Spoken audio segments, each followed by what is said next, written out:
All right, so today we're diving into Panic by Catherine Jinks. Yeah, this one's, It's a psychological thriller.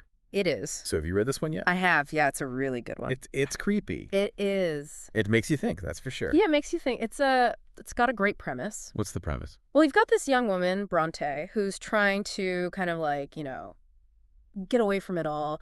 She had a video of her go viral. Yeah.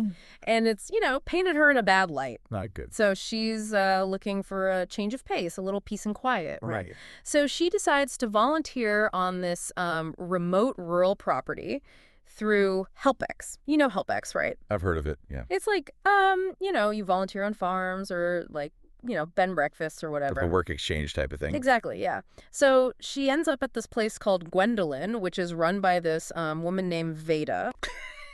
But here's the thing. Veda is like the leader of this group of sovereign citizens. Oh, wow. So it's this clash of like, Bronte wanting to escape the modern world and all its craziness. Mhm. And then she ends up in this situation that's potentially even crazier. Talk about out of the frying pan, into the fire. Exactly. So you've got this setting, Gwendolynne. Yeah. Sounds kind of idyllic, right? Rural property, getting back to nature. Yeah, on the surface, it sounds, peaceful, like a retreat, right? Right. But then as you start reading, you realize there's this underlying sense of unease. Oh, I see. Like something's not quite right.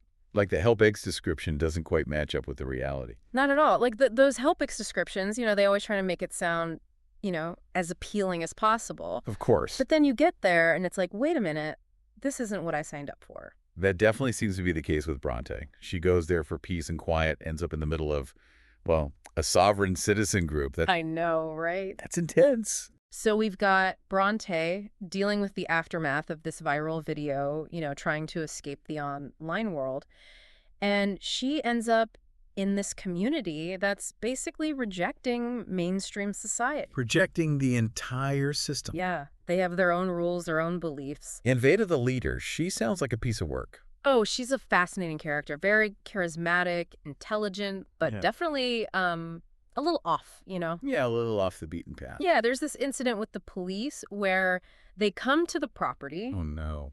And Veda, she just refuses to cooperate. Oh. And she ends up getting arrested. That doesn't sound good. It's a pretty clear sign that she's not someone who's going to back down from her beliefs, No, not at all. And then there's this whole U-born thing she's running. It's like some kind of rebirthing program. The birthing program. Yeah, it's a little, A little woo. yeah, a little out there, Definitely raises some red flags. Yeah, it makes you wonder what else is going on at Gwendolynne. What else they're into, Yeah. And then there's Prish, Veda's kind of like right-hand woman. She's a bit of a mystery. The serious, huh? Yeah, she's very loyal to Veda, but there's something about her that's a little unsettling. Okay, I'm sensing a theme here. Yeah, there's definitely this tension between her and Bronte. Oh, so there's conflict right from the beginning. Oh, yeah.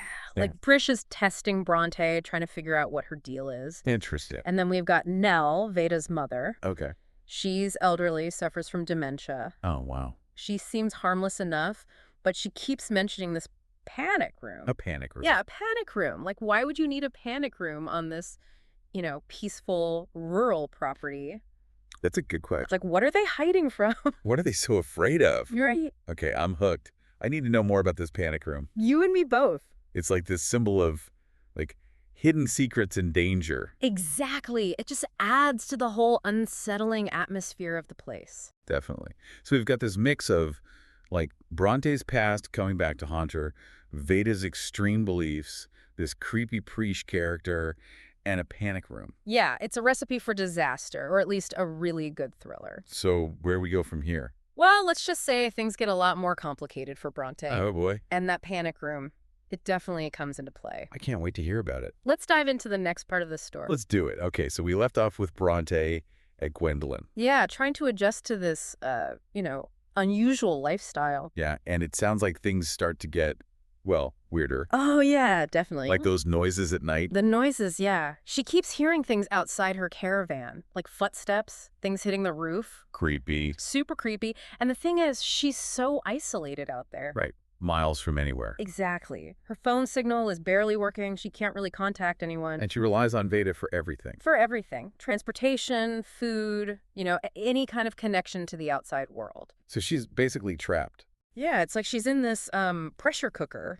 Oh, yeah, I can feel the tension building already. And then you've got the social workers showing up. Oh. Yeah, they come to Gwendolynne to check on Nell. Veda's mom. Right, because of her dementia. And let me tell you, that encounter is intense. I bet. Veda is so hostile towards them. She sees them as a threat. Like they're trying to take Nell away. Exactly. She's like super protective of Nell and her, way of life. So she sees them as the enemy. Yeah, the embodiment of the system she's rejecting. And then Nell falls. Yeah, she has a fall and ends up in the hospital. Oh, no. And at first, it seems like an accident, Right, an elderly woman with dementia. But then she disappears from the hospital. She disappears. Gone. Vanished.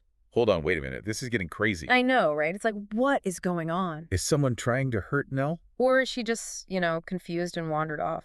I mean, with dementia, it's possible. It's possible, but the timing is just so suspicious. And this whole thing with Ezra Finn? Oh, yeah, Nell's ex-partner. Turns out he has a history of violence. Yeah, not a good guy. So now we've got this added layer of danger. Like, is he back?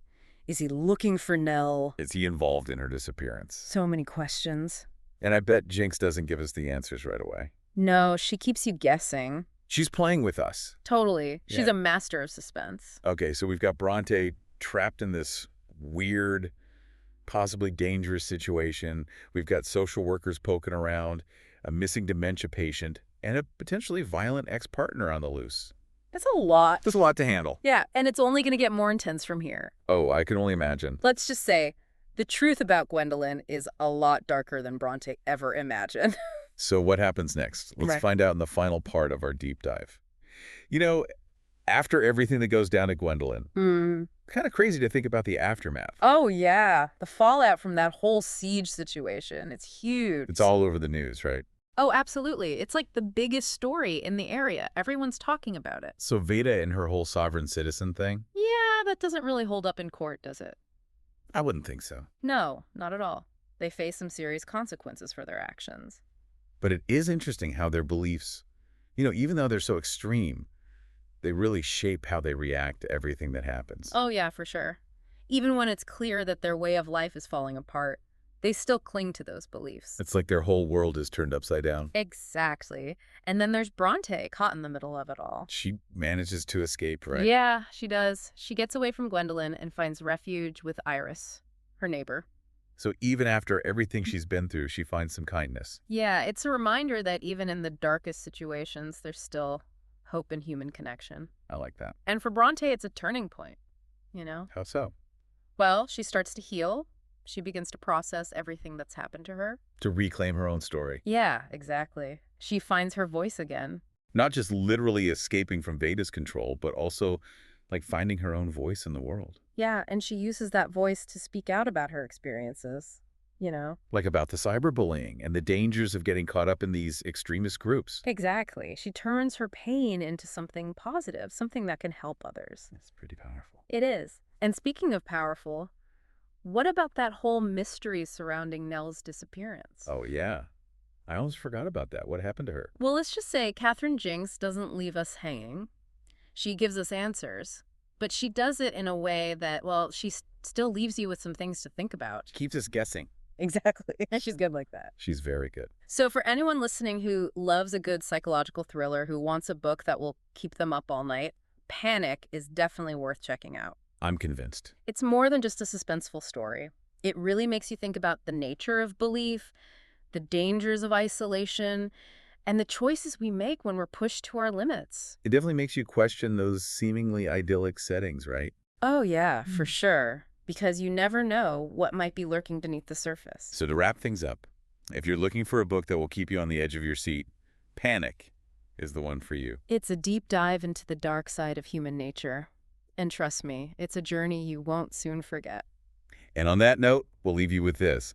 What would you do if you found yourself in Bronte's shoes? That's something to think about. Until next time, happy reading, everyone.